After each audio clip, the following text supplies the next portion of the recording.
Chapter 11 Indiscretions.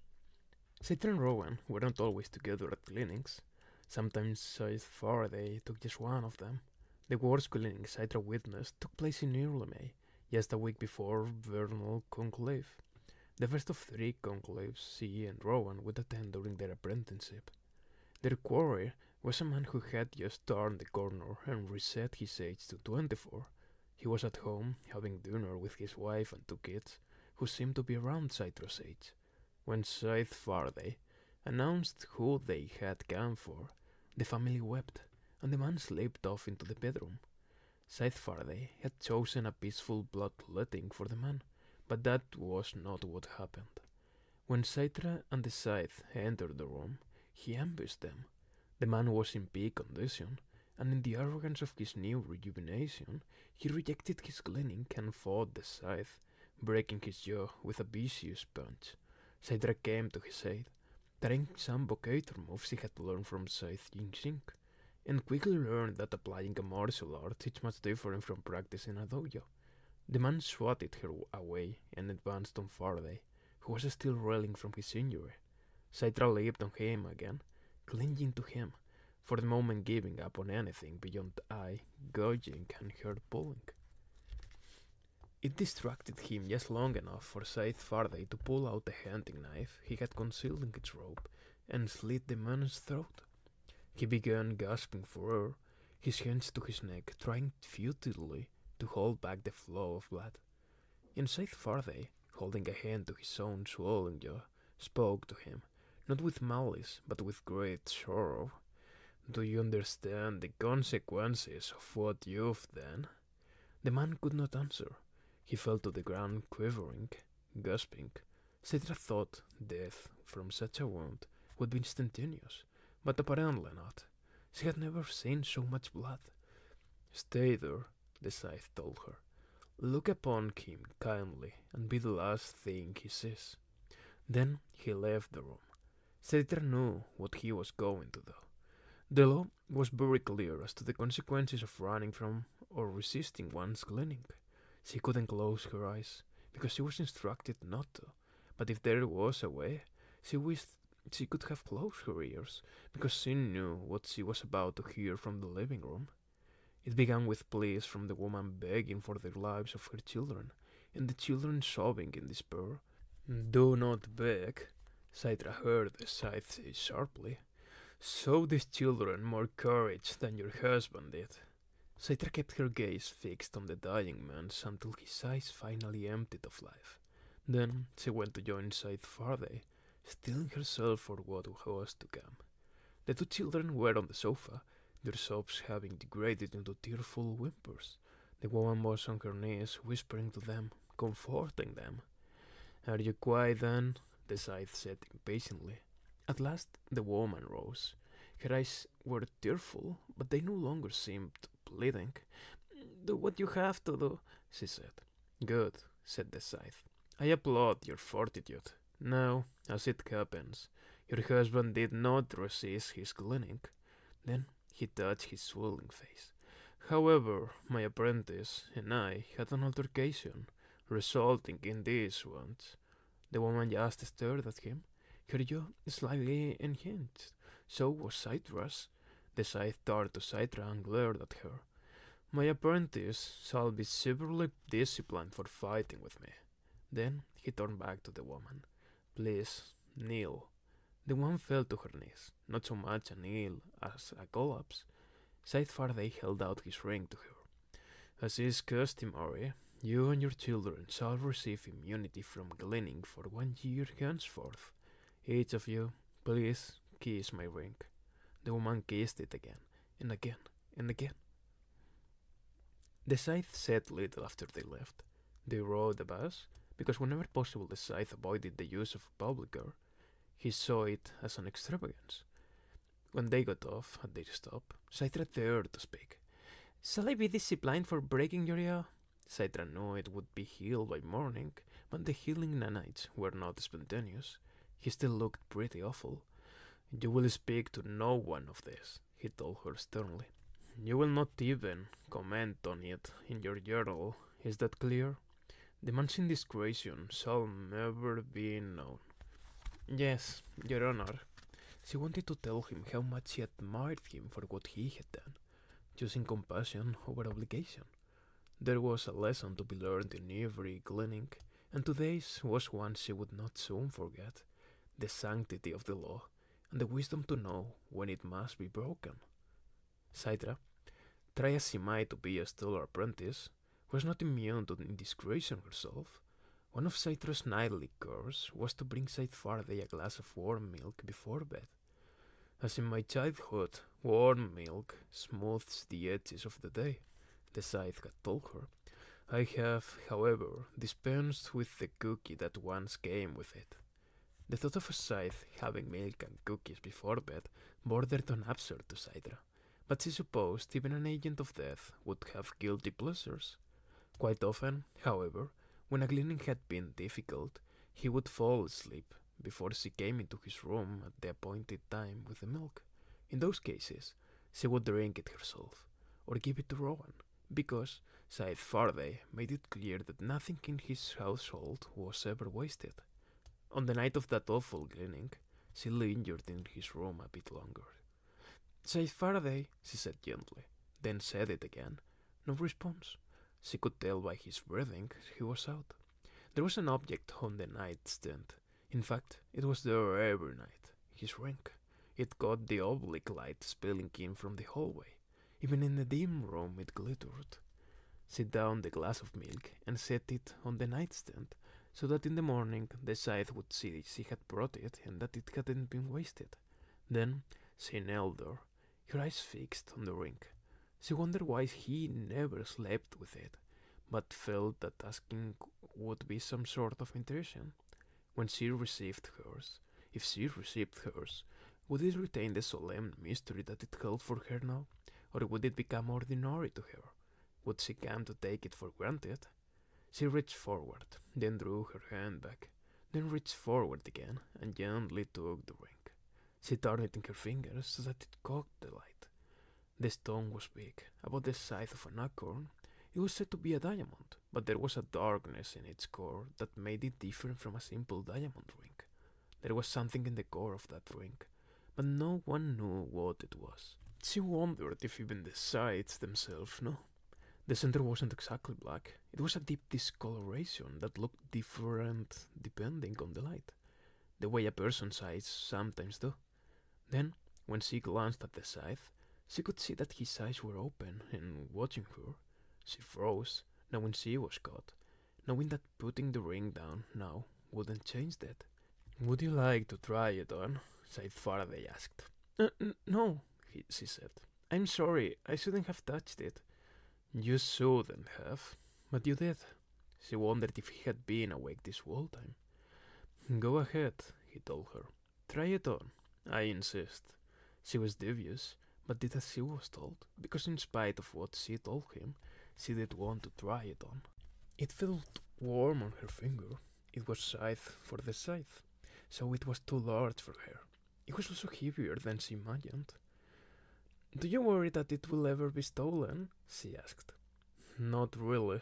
Anyone foolish enough to steal a Scythe's ring is quickly removed from the world, so they cease to be a problem. The ring was getting noticeably cooler. It is a covetable object, though, don't you agree? The Scythe said.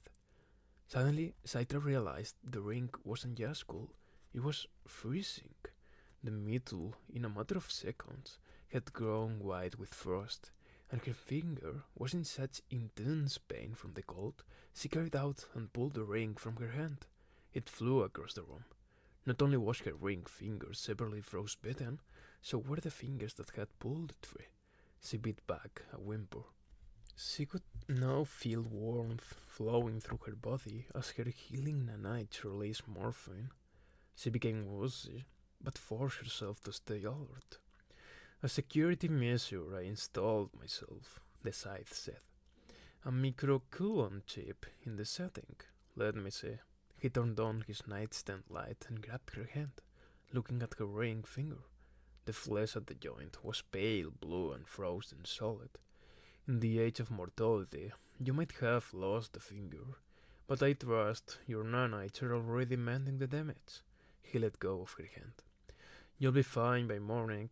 Perhaps next time you'll think before touching things that don't belong to you. He retrieved his ring, set it back on the nightstand, then handed her the empty glass. From now on, Rowan will bring me my evening milk, he said. Citra deflated. I'm sorry I disappointed you, Your Honor. You're right, I don't deserve to bring you your milk. He raised an eyebrow. You misunderstand. This is not a punishment. Curiosity is human.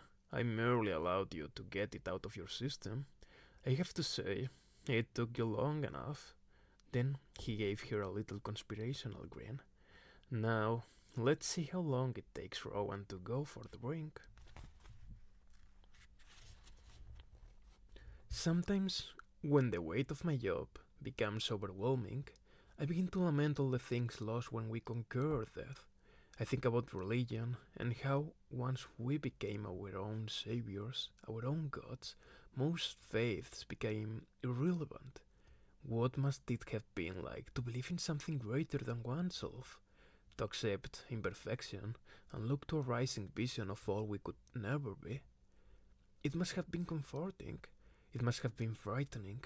It must have lifted people from the mundane, but also justified all sorts of evil. I often wonder if the bright benefit of belief outweighed the darkness its abuse could bring. There are the tone cults, of course, dressing in sackcloth and worshipping sonic vibrations, but like so many things in our world, they seek to imitate what once was. The rituals are not to be taken seriously. They exist merely to make the passing time feel meaningful and profound. Lately, I've been preoccupied with a tone cult in my neighborhood. I went into their gathering place the other day. I was there to glean one of the cult's congregants, a man who had not yet turned his first corner. They were intoning what they called the resonant frequency of the universe. One of them told me that the sound is alive and that harmonizing with it brings inner peace. I wonder, when they look at the great tuning fork that stands as the symbol of their faith, if they truly believe it to be a symbol of power, or are they just joining in a communal joke? From the Gleaning Journal of H.S. Curry. Chapter 12. No room for mediocrity. The Scythe is the world's only self-governing body, said Scythe Faraday. While the rest of the world is under Thunderhead rule, the Scythe is not, which is why we hold conclaves 3 times a year to resolve disputes, review policy, and mourn the lives we've taken. Vernal Conclave, which was to take place during the first week of May, was less than a week away.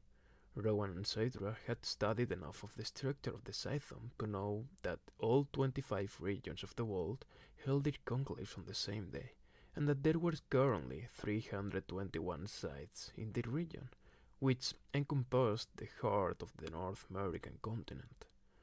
The Mid-American Conclave is an important one, Scythe Faraday told them, because we tend to set the trend for much of the world. There's an expression, as goes Mid-America, so goes the planet. The grand ledger sites of the global conclave always have their eyes on us. Scythe Faraday explained that at each conclave they would be tested. I do not know the nature of this first test, which is why you need to be as prepared as possible in all aspects of your training. Rowan found he had a million questions about conclave, but kept them to himself. He let Citra do all the asking, mainly because the questions irritated Scythe Faraday, and he never answered them. You'll find out all you need to know when you get there, the Scythe told them. For now, all your attention must be on your training and your studies. Rowan had never been an exceptional student, but that was by design. To be either too good or too bad drew attention. As much as he hated being the Letios, it was his comfort zone. If you apply yourself, I have no doubt you could be at the top of your class, his science teacher told him after getting the highest grade on his midterm last year. He had done it just to see if he could. Now that he knew, he saw no great need to do it again.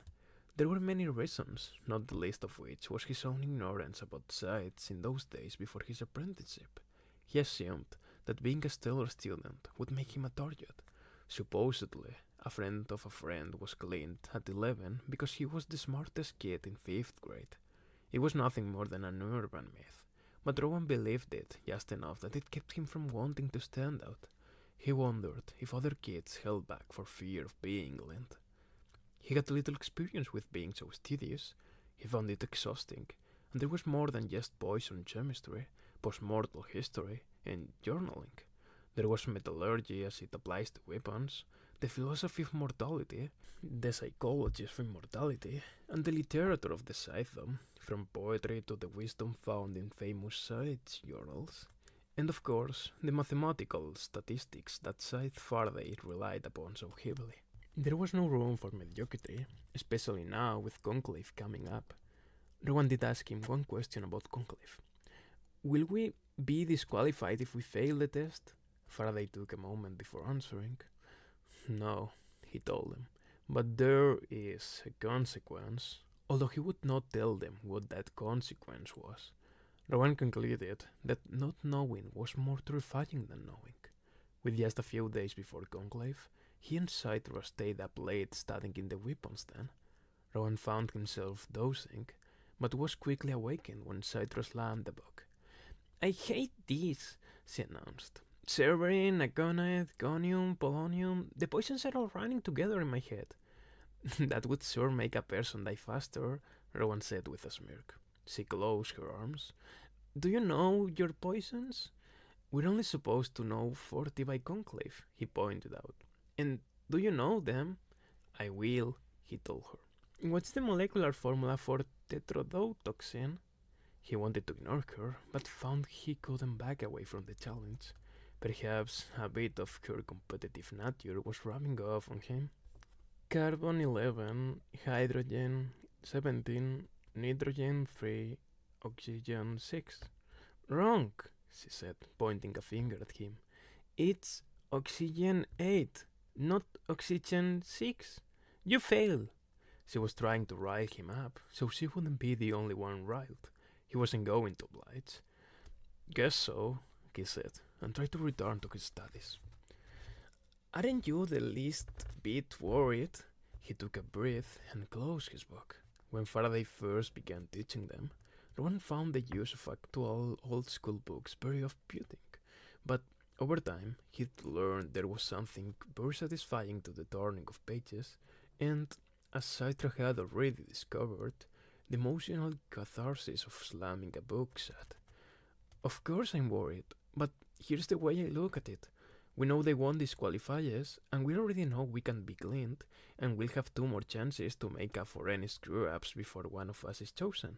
Whatever the consequence of failing the first round of tests, if either of us fail, we'll deal with it. Scythe slumped in her chair. I don't fail, she said, but didn't sound too convinced of it. There was this put look on her face that made Rowan want to smile, but he didn't because he knew that would infuriate her. He actually liked how she would get infuriated, but they had too much work to do to indulge in emotional distraction. Rowan put away his toxicology book and pulled out his volume on weapons identification. They were required to be able to identify 30 different weapons, how to wield them, and their detailed history. Rowan was more worried about that than the poisons. He spared a glance at Scythe, who noticed the glance, so he tried not to look at her again. Then, out of nowhere, she said, I would miss you. He looked up, and she looked away. How do you mean? I mean that if disqualification was part of the rules, I'd miss having you around. He considered reaching out to take her hand, which rested gently on the table, but the table was big, and her hand was too far away for it to be anything other than insanely awkward. Then, again, even if they sat closer, it would be an insane thing to do. But it's not part of the rules, he said, which means that no matter what, you're stuck with me for 8 more months. She grinned. Yeah, I'm sure I'll really be sick of you by then. It was the first time it occurred to Rowan that she might not hate him as much as he thought she did. The quota system has worked for over 200 years, and although it fluctuates region to region, it makes it crystal clear what each side's responsibility to the world is. Of course, it's all based on averages, who can go days or even weeks without cleaning, but we must meet our quota before the next conclave. There are those eager ones who glean early and find themselves with little to do as conclave draws near. There are those who procrastinate and have to hurry toward the end. Both those approaches lead to sloppiness and an intentional BS. I often wonder if the quota will ever change, and if so, how much. Population growth is still off the charts, but it's balanced by the Thunderhead's ability to provide for an ever-increasing population. Renewable resources, subsurface dwellings, artificial islands, and all without the river being any less green or a sense of overcrowding. We have mastered this world, and yet protected it in a way that our forefathers could scarcely have dreamed. But all things are limited. While the Thunderhead does not interfere with the Scythe dome, it does suggest the number of sites there should be in the world. Currently, there are approximately 5 million people gleaned per year worldwide, a tiny fraction of the death rate in the age of mortality, and nowhere near enough to balance population growth. I shudder to think how many more sites it would take, and how many gleanings would be required if we ever need to curb population growth altogether. From the Gleaning Journal of H.S. Curie.